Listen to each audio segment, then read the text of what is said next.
প্রতিটা সলিনয়েড কোন কোন ফাংশনে কি কাজ করে থাকে। এটি হচ্ছে কোবেলকো 210 মডেলের একটি গাড়ি সলিনয়েড ব্লক।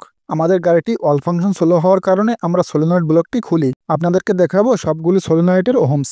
এই মডেলের গাড়িতে 8টি সলিনয়েডের মধ্যে 6টি পিএসবি সলিনয়েড আর 2টি এসবি সলিনয়েড। পিএসবি সলিনয়েডগুলোতে কয়েলের ওহমস থাকে 17.5 আর এসবি সলিনয়েডগুলোতে ওহমস থাকে 34.5। পিএসবি সলিনয়েডগুলোতে ওহমস যদি 17.5 এর জায়গায় 12-13 হয় তাহলে গাড়িটি স্লো কাজ করবে। আর এসবি সলিনয়েডগুলোতে 34.5 এর জায়গায় যদি 27-28 আসে তাহলে সমস্যা দেখা দিবে। আপনারা সলিনয়েডগুলো ফিটিং করার সময় ভালো করে ওরিংগুলো চেক করে নেবেন। ওরিংগুলো যদি বসে যায় তাহলে ফাংশনে ডিস্টার্ব করবে। আর কোনো সলিনয়েডের ওহমস যদি উল্টো পাল্টা পান তাহলে সলিনয়েডটি চেঞ্জ করে দিবেন।